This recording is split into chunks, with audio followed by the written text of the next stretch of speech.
ভাইজানেরা, হে নবী পাকের উম্মত উম্মতিরা, একটু ভালো করে বোঝার চেষ্টা করেন। কারণ আগামী কিছুদিন পরে রমজান মাস আসবে। ও যুবকেরা, সারা জীবন যে গুনাহ আপনি করেছেন, এক বছর ধরে যে গুনাহ করেছেন, রমজান শরীফ পেয়েছে কিন্তু আপনার গুনাহকে ক্ষমা করতে পারলেন না। আপনার মতো কপাল কাটা মুসলমান এই পৃথিবীতে একটাও থাকবে না। হে যুবকেরা, হে নবী পাকের উম্মত উম্মতিরা, হে আমার দয়াল নবী রাসূলুল্লাহ বলেছে, রমজান মাসটা হলো আমার আল্লাহ মাকে আল্লাহ পাকের মাস, যে আল্লাহ পাক রিজিক দিচ্ছে, যে আল্লাহ পাক অর্থ দিচ্ছে, যে আল্লাহ পাক সম্পদ দিচ্ছে, ব্যবসা দিচ্ছে, যে আল্লাহ পাক রব্বুল আলামিনের কাছে বান্দা যদি একবার বলে আল্লাহ পাক না না না আমাদের পিছনের গুনাহ ক্ষমা করে দেন, আল্লাহ জিনা হয়ে গিয়েছে, আল্লাহ হারাম খাওয়া হয়ে গিয়েছে, আল্লাহ পরকিয়া হয়ে গিয়েছে, আল্লাহ পাক দুনিয়ার জমিন অনেক খারাপ ব্যবহার মধ্যে ঢুকে গিয়েছি। এ যুবকেরা, আল্লাহর কোরআন বলছে, বান্দা ইয়া আইয়ুহাল্লাযীনা আমানু তুবু ইলাল্লাহি তাওবাতান নাসুহা, আমার আল্লাহ বলছে, বান্দা তোমরা যদি তওবার মতো তওবা করতে পারো, আমি আল্লাহ পাক তোমাদের ওই সকল পিছনের সগীরা কবিরা গুনাহগুলোকে ধুয়ে মুছে সাফ করে দেব। জোরে বলা যাবে? তাহলে রমজান শরীফ আমরা পাচ্ছি আগামী আর এক মাস পর, এক মাস মানে হাফ হয়ে গেছে। এই রমজান শরীফে 11 মাস যে গুনাহ করেছি, ওই গুনাহটা যদি রমজান শরীফে ক্ষমা না করাতে পারি, আমাদের মতো কপাল ফাটা লোক আর পৃথিবীতে কেউ থাকবে না। এখন করণীয় কি? রমজান শরীফে আল্লাহ কোরআন নাজিল করেছেন, মানে আল্লাহ বলতে চাইছে, বান্দা তোমরা কোরআনটা বেশি বেশি করে তেলাওয়াত করো, কোরআন পড়ো, নামাজের দিকে এসো, তোমাদের নিজের জীবনটাকে পরিবর্তন করো। আমি আল্লাহ যে হালাল ব্যবসাগুলো রেখেছি সেই হালাল ব্যবসা করো, হারামের দিকে যেও না। তুমি হারামে যাবে, তোমার খুব মজা লাগবে, কারণ কাঁচা পয়সা পকেটে ঢুকবে, তুমি তোমার নফসকে নিয়ন্ত্রণ করতে পারবে না। হারাম কাজে পয়সা বেশি, হালাল কাজে পয়সা কম। আল্লাহ কোরআনে বলছে, বান্দা আমি হারাম এবং হালাল দিয়ে দেখব যে বান্দা কি করে, কোনটা সে গ্রহণ করে। ওইজন্য আল্লাহ কোরআনে বলছেন, বান্দা বিসমিল্লাহির রহমানির রহিম ওহুম লা ইফতানুন। আল্লাহ বলছে ওহুম লা ইফতানুন, আমি আল্লাহ পরীক্ষা করি, আমি আল্লাহ দেখব, বান্দাকে পরীক্ষা করে দেখব, ওর যৌবন শক্তি থেকে এত বাড়াবো, ও মনে করছে আমার ব্যাপক শক্তি, আমার ব্যাপক পাওয়ার, ও যৌবনটাকে এক এক জায়গায় দিয়ে নষ্ট করছে। আমি আল্লাহ দেখব, যদি দেখি ও ফেল করছে, যৌবনটাকে ছিনিয়ে নেব। আমি আল্লাহর শরীরে শক্তি দেব, বাইসেপ মোটা করে দেব, ট্রাইসেপ মোটা করে দেব, চেস্ট ফুলিয়ে দেব, কি বুঝলে, সব ঠিকঠাক করে দেব, একদম বলিষ্ঠ হাতিয়ার বানাবো। দেখবো মানুষের সাথে কেমন ব্যবহার করে, বডির গরম দেখায়, বাইসেপ ট্রাইসেপের গরম দেখায়, আমি আল্লাহ তার কাছ থেকে ছিনিয়ে নেব। কি ছিনিয়ে নেব? আমি আল্লাহ তাকে প্যারালাইসিস করে দেব, চোখ অন্ধ করে দেব, ঠ্যাং খোড়া করে দেব। কি বুঝলে? আল্লাহ পারে কি পারে না? কথা বলেন না বাবাজি, আল্লাহ সব পারে। বিশ্ব নবী মক্কার জমিনে আছে, মক্কার জমিনে ভালো করে ওয়াজ বোঝে। আর রাসূলুল্লাহ বলছেন, হে আমার সাহাবারা, আমি রাসূল বলছি, তিনটে জিনিস তোমাদের জিন্দেগিতে সেট করে নাও। এক, আল্লাহর ভয়, ওয়াত্তাকুল্লাহ। দুই, রাসূলুল্লাহর মহব্বত। আর তিন, নামাজের পাটি। কিসের পাটি বাবাজি বলেন? নামাজের পাটি। আল্লাহর ভয়, রাসূলুল্লাহর মহব্বত আর নামাজের পাটি তোমরা যদি ধরতে পারো, আল্লাহ দেখবে যে বান্দা কতটা আল্লাহকে ভয় করে। আল্লাহ দেখবে বান্দা কলব দিয়ে, অন্তর দিয়ে আমার মুহাম্মদ মুস্তাফা সাল্লাল্লাহু আলাইহি ওয়াসাল্লামকে কতটা মহব্বত করে, আর বান্দা আমি আল্লাহর হুকুম নামাজটা কতটা আদায় করে।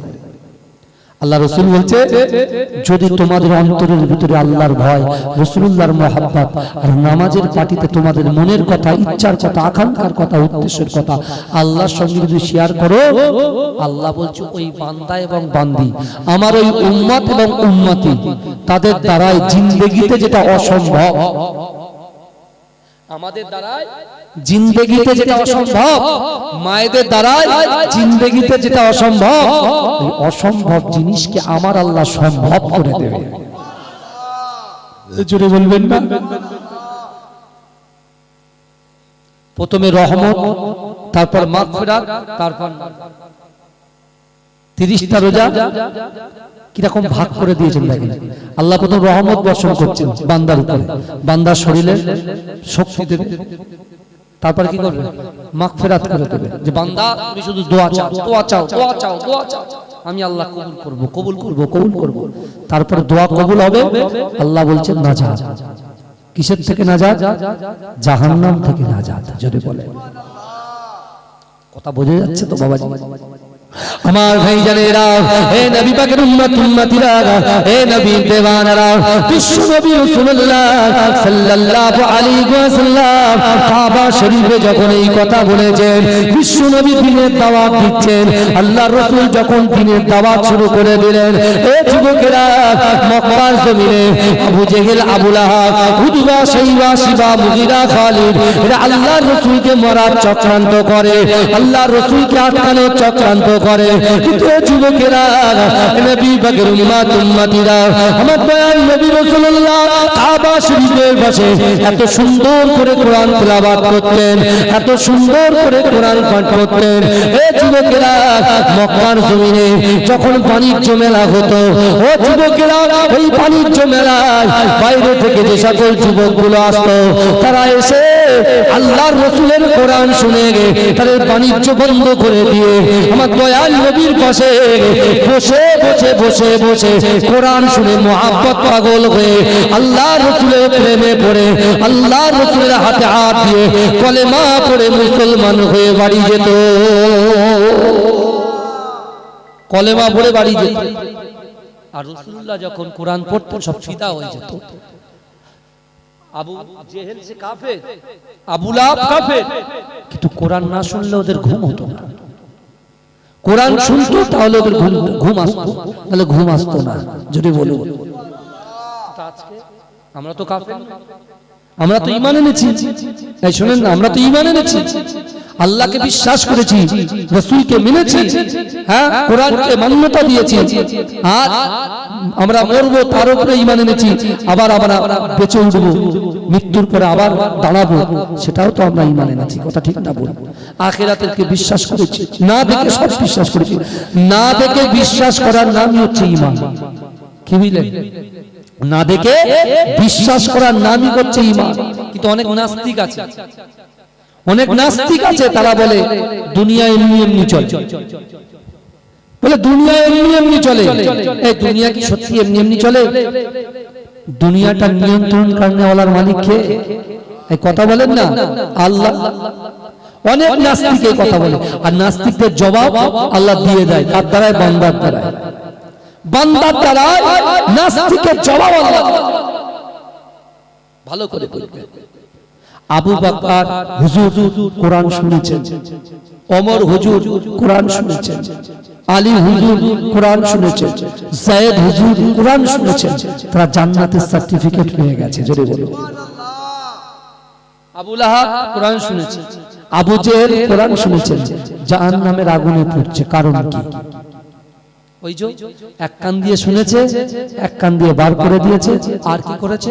কোরআনের বিরুদ্ধে ষড়যন্ত্র করেছে, আল্লাহর বিরুদ্ধে ষড়যন্ত্র করেছে, রাসূলুল্লাহর বিরুদ্ধে ষড়যন্ত্র করেছে, আল্লাহ দ্বীনকে একটা জায়গায় রুখে দেওয়ার চক্রান্ত করেছে। আর আল্লাহ দ্বীন আল্লাহ রাসূলুল্লাহ দ্বারা দিয়ে সারা বিশ্বের জমিনে আল্লাহ দ্বীনটাকে প্রচার করে দিয়েছে। রাসূল আছেন মক্কায়, আর এই কথাটা পৌঁছে গেছে মদিনায়। শুনছেন? রাসূল আছে মক্কায়, আর এই কথাটা পৌঁছে দিয়েছে আল্লাহ মদিনায়। মদিনার আগে নাম ছিল ইয়াসরিব।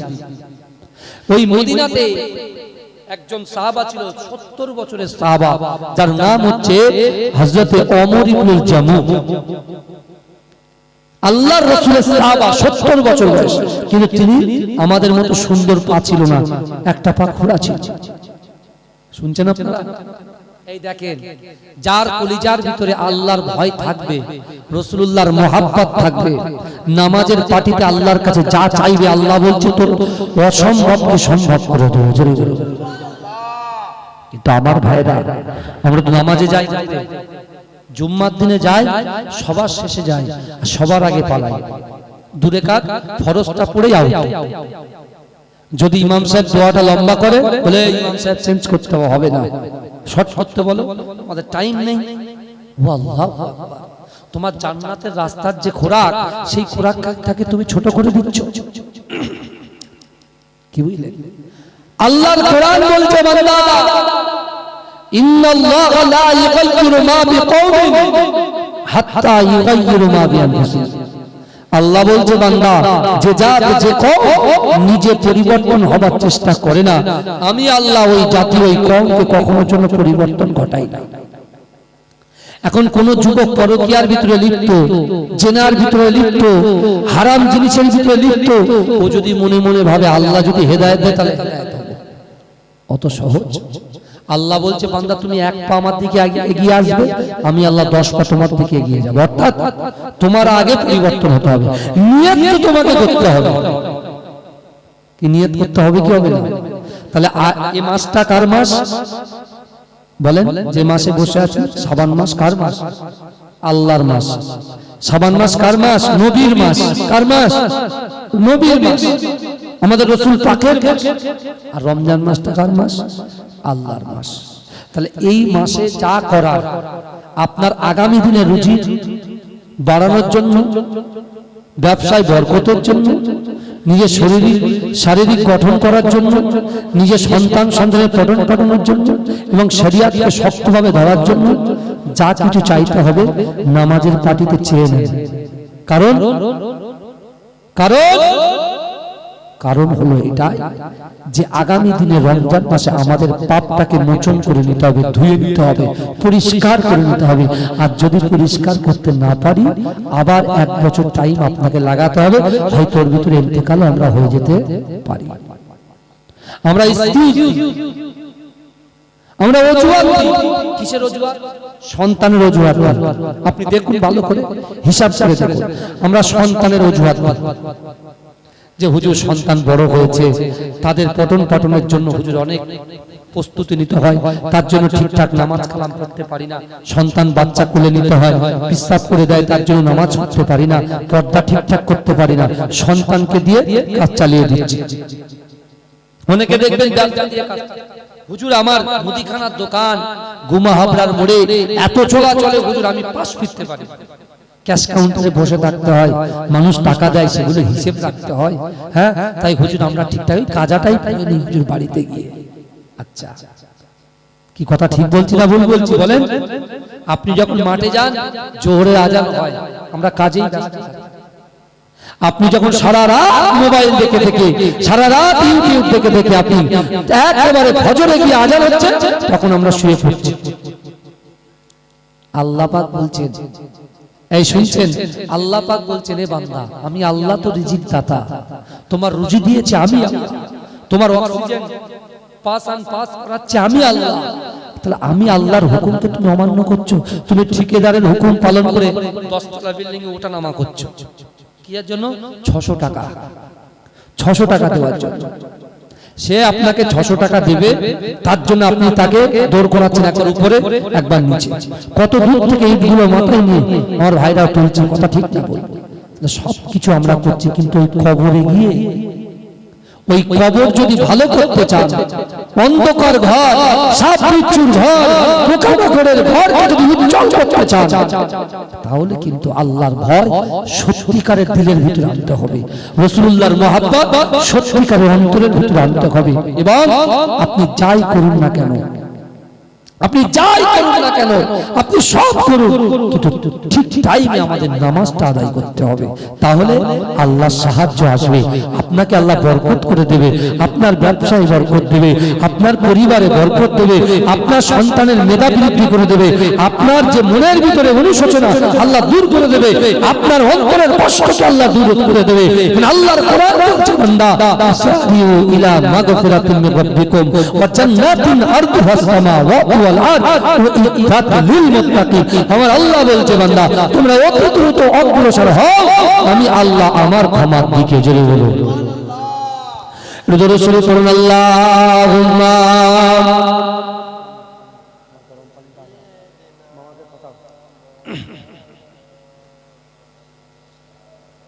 গরম পানি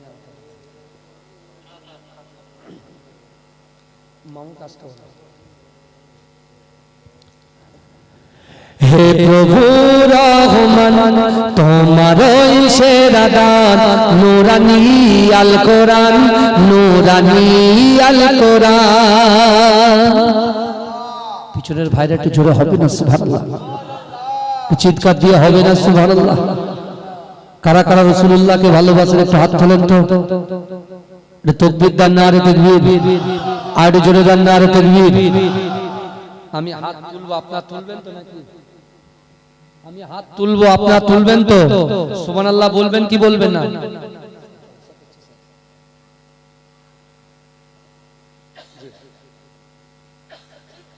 আমি যখন এইভাবে হাত তুলবো, আপনারা সুবহানাল্লাহ বলবেন?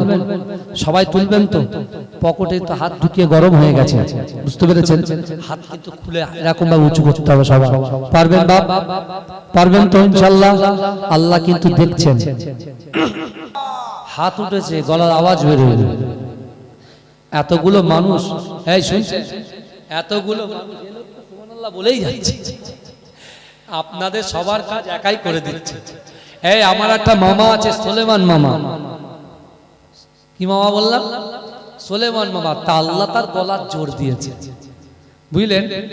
ফুরফুরার ভাই সাহেব ওয়াজ করছেন, পাশে বসে আছে, যেরকম সুবহানাল্লাহ বলছে তো অতটা লাগে না কানে, আর সে যেই সুবহানাল্লাহ বলেছে এরকম করে ঝিক মেরে উঠেছে, বুঝলেন? তাহলে ভয় পেয়েছে, কি একটা আর দিয়ে বলে চুপচাপ বসে থাক। বলে হুজুর যতদিন বেঁচে থাকবো এই মুখ চলবে সুবহানাল্লাহ বলবে। বুঝতে পারছেন? তাহলে এমন সুবহানাল্লাহ বলতে হবে। এই শুনছেন? এমন জোরে সুবহানাল্লাহ বলতে হবে। যারা বাড়িতে কম্বল গরম করছে, কম্বল ছেড়ে যারা কোথায় আসে? জান্নাতে এসে বসে। পারবেন? একবার বলুন তো, নারে তাকবীর। আরে দাতারি মঙ্গল হাটের ভাইদের কলিজার তো জোর আলাদা, ইজ্জত আলাদা, সম্মান আলাদা। বাবা চলে নিচে আয়, আমার বাপ বলে নিচে আয়। কি বুঝলে? মাঝখানে আমার নবী জিন্দা শুয়ে রয়। আল্লাহুম্মা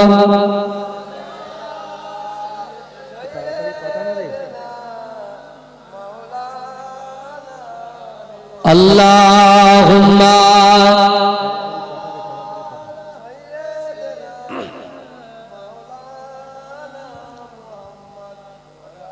লে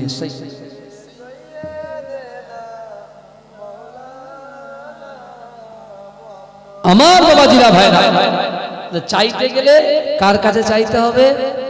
আর চাইতে গেলে কটা জিনিস লাগবে? তিনটে। প্রথমে ভয়, অন্তরে ভয় নাই, অন্তরে রাসূলুল্লাহর মহব্বত।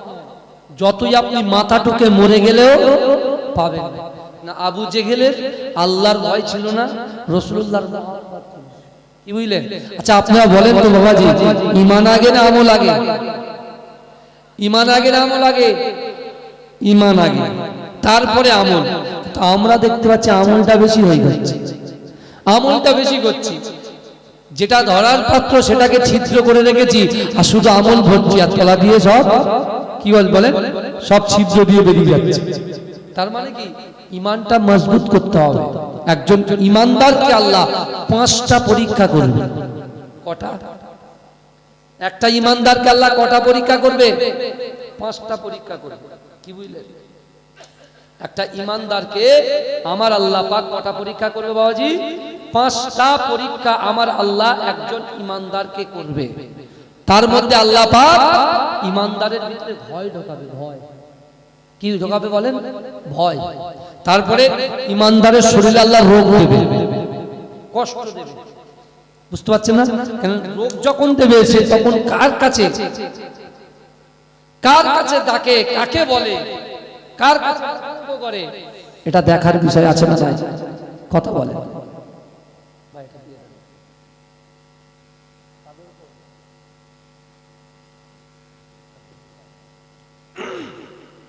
আমার বাবা এটা ভালো করে বলে।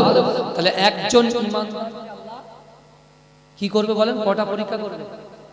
5টা করবে। 5টার ভিতরে যে কোনো একটা করবেই, সম্মুখীন হতেই হবে। কি বুঝলেন? আমার আপনার সম্মুখীন হতেই হবে। আজকে ফিলিস্তিনের যুবকরা সম্মুখীন হচ্ছে, কিন্তু ওরা ফার্স্ট ডিভিশনে পাস করছে। জোরে বলবেন। ওরা ফার্স্ট ডিভিশনে পাস করেছে কারণ বাইতুল মুকাদ্দাসকে ধ্বংস করার যে চক্রান্ত করেছিল, সেই চক্রান্ত ব্যর্থ হয়ে যাচ্ছে। বুঝতে পারছেন না? ঠিক তদ্রূপ আমাদের আল্লাহ দেখবে যে বান্দা কতটা আমি আল্লাহকে ভয় করে। আর যারা আল্লাহকে ভয় করবে, রাসূলকে মোহাব্বত করবে, তারা ঠিক টাইমে আজান, মুয়াজ্জিন আজান দেয়, মুয়াজ্জিন ডাকেন না, ওটা আল্লাহ আমাদেরকে ডাকেন, এসো নামাজের দিকে এসো, এসো বান্দা এসো, 5 বার করে আল্লাহ ডাকে।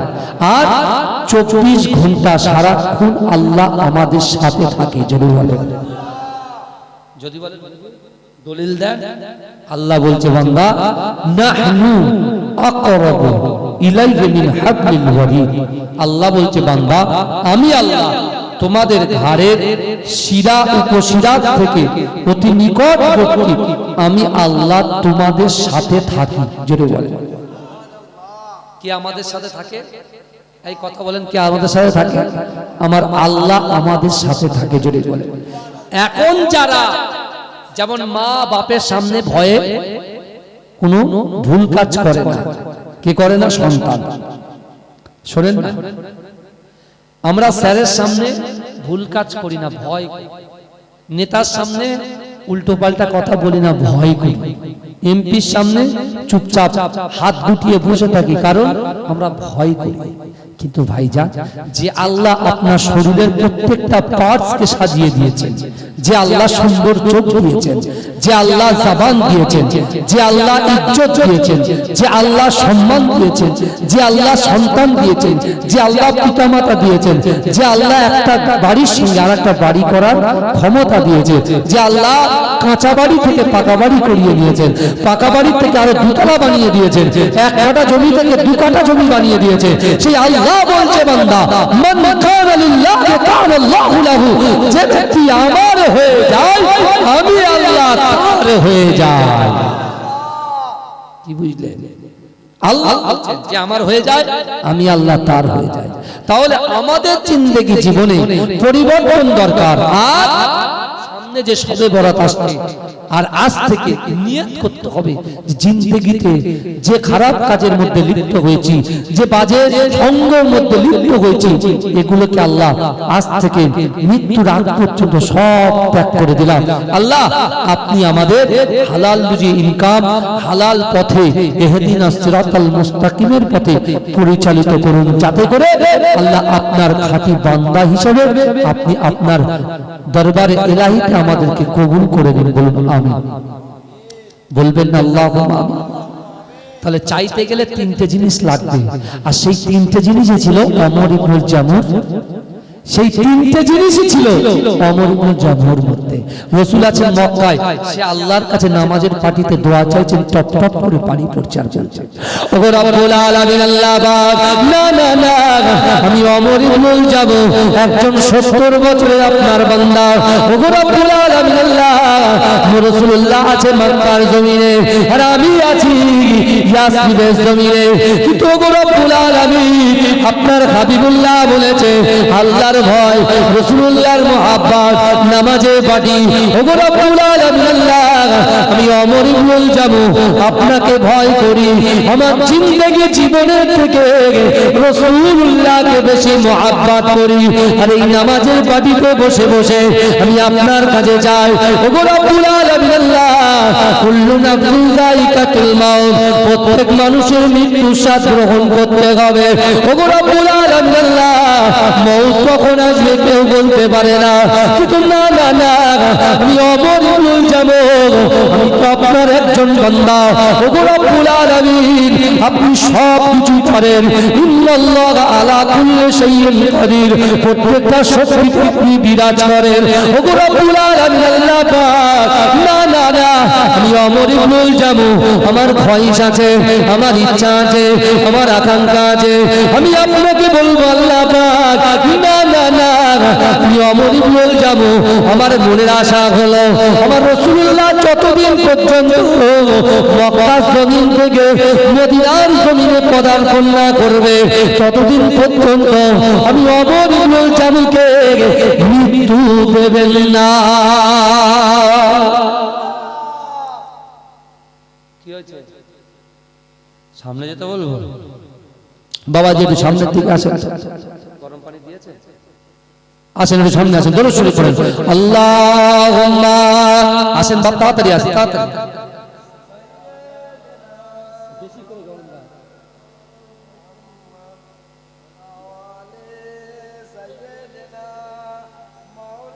একটু সামনে আসেন, জিকির করতে করতে সামনে আসেন। লা ইলাহা ইল্লাল্লাহ, তাড়াতাড়ি, যত লেট করবেন তত লেট হবে, তাড়াতাড়ি আসেন বাবা।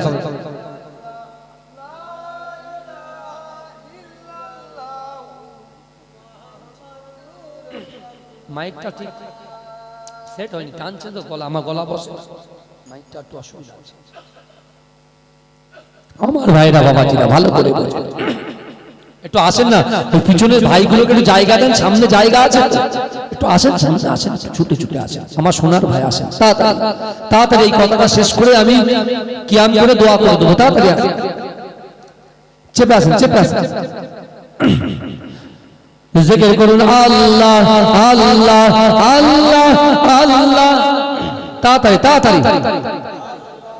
আল্লাহ আল্লাহ আল্লাহ আল্লাহ আল্লাহ আল্লাহ আল্লাহ আল্লাহ আল্লাহ আল্লাহ আল্লাহ আল্লাহ আল্লাহ আল্লাহ আল্লাহ।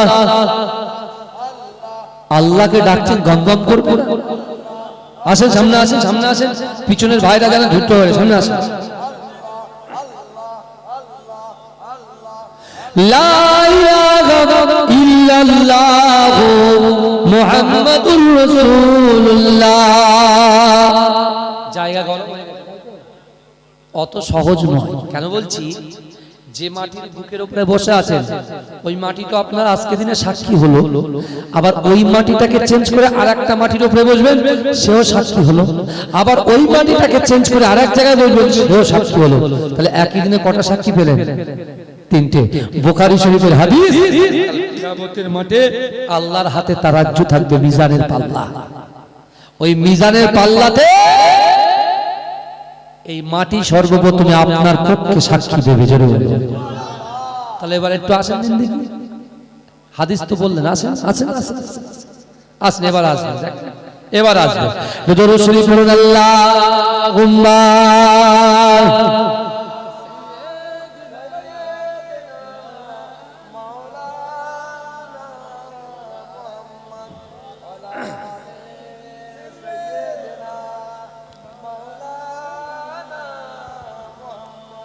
আমার বাবাজিরা ভাইরা। তাহলে ওমর ইবনুল জামু কি দোয়া চাইলে, যে রাসূল যতদিন মক্কা থেকে মদিনায় না আসবে আল্লাহ আপনি আমাকে মৃত্যু দেবেন না। দ্বিতীয় চাওয়া আল্লাহর কাছে চাইলেন, আল্লাহ রাসূলুল্লাহ যখন যুদ্ধে যাবে সেই যুদ্ধে আমি অংশগ্রহণ করতে চাই, রাসূল যেন আমার হাত ধরে নিয়ে যায়। জোরে বলেন। আর বলছে, আল্লাহ ওই যুদ্ধে গিয়ে, ওই জিহাদে গিয়ে আমি যেন আর বাড়িতে না ফিরি, অর্থাৎ আমার বয়স হয়েছে, আমি রাসূলুল্লাহর মহব্বতে ভালোবাসায় নিজের জীবনটাকে আল্লাহর রাস্তায় কুরবান করে দেব, এবং ওই জায়গায় যেন আমার দাফন কাফন এবং আমার কবর যেন ওই জায়গায় হয়। জোরে বলেন। চেয়েছেন কার কাছে? আল্লাহর কাছে। বিশ্বনবী রাসূল সাল্লাল্লাহু আলাইহি ওয়াসাল্লামের এই কলিজার টুকরা সাহাবা, খোড়া সাহাবা, প্রতিবন্ধী সাহাবা হযরতে তিনি ওমর ইবনুল জামু আল্লাহর কাছে দোয়া চাইলেন। বাবাজি, শবে বরাতের রাতে আপনি দোয়া চাইবেন, সবাই নামাজ পড়বে, এসে গোসল করবে, বুঝতে পারছেন না? কিন্তু ফরজ কাজ কিন্তু আগে, তাই তো? ফরজের নামাজে, ফজরের নামাজের সময় এই দোয়াগুলো চাইবেন আল্লাহর কাছে। আপনার যা সমস্যা আছে, আমরা যে আমাদের ভিতরে অনেক দুর্বলতা আছে, একটা মানুষের পারফেক্ট সবকিছু থাকে না, থাকে কি? যা দুর্বলতা আছে, দুর্বলতার কথাটা কাকে বলবেন? ভাইকে বলবেন? আমাকে বলবেন? ভাইকে বলবেন? হাসবে, ঠাট্টা করবে, আপনার পিছনে লাগবে। আপনার দুর্বলতার কথা কেউ যখন জানবে, সুযোগ খুঁজবে আপনার। আপনার দুর্বলতার কথাটা বলতে হবে কাকে? আল্লাহকে। আল্লাহর সঙ্গে শেয়ার করুন, আল্লাহকে বলুন, আল্লাহ আমার এই সমস্যা, আল্লাহ আমার এই সমস্যা, আল্লাহ আমার এই সমস্যা। আল্লাহ দেখবে, কি দেখবে? যে বান্দার কতটা আমাকে ভালোবাসে, ওর ভিতরে সবর কতটা আছে, ধৈর্য কতটা আছে, ও মা বাপকে কতটা ভালোবাসে, স্ত্রীর হক কতটা আদায় করে, সন্তানের হক কতটা আদায় করে। আল্লাহ বুঝে নিয়ে আপনার ওই দুর্বলতাকে আল্লাহ কাটিয়ে দিয়ে সবল বানিয়ে দেবে। কি বুঝলেন? ওমর ইবনুল জামু খোঁড়া, এক পা নাই, প্রতিবন্ধী যারা যেসব ভাইরা হয় তারা কি করে বলেন তো? লাঠিতে ভর করে বেড়ায়, কিন্তু ওমর ইবনুল জামু লাঠিতে ভর করতেন না, খুঁড়িয়ে খুঁড়িয়ে এক পায়ে হাঁটতেন। আল্লাহ পাক তার দোয়াটাকে শুনলেন। কিছুদিন পর বিশ্বনবী রাসূলুল্লাহ মক্কা থেকে মদিনায় এসেছেন। মদিনায় আসার পরে ওমর ইবনুল জামু খুঁড়িয়ে খুঁড়িয়ে হাঁটতে হাঁটতে রাসূলুল্লাহর দরবারে এসে রাসূলুল্লাহ হাতে হাত দিয়ে বলছে, ইয়া রাসূলুল্লাহ, আপনার মুখস্থিত বাণী কাবা শরীফের এই আওয়াজ আপনি দিয়েছিলেন যে আমার সাহাবারা আল্লাহর ভয়, রাসূলুল্লাহর মহব্বত আর নামাজের পাটি যে ধরবে, আল্লাহ তার জিন্দেগিতে অসম্ভব জিনিসকে সম্ভব করে দেবে। শেষে বলছি, ইয়া রাসূলুল্লাহ, বহু অসুস্থতার মধ্যে আমি ছিলাম, কিন্তু আল্লাহ আমাকে মৃত্যু দেয়নি, আল্লাহ আমার মনের আশা পূরণ করে দিয়েছেন। জোরে বলুন। কি মনের আশা পূরণ হলো? একটা, রাসূলুল্লাহর সাথে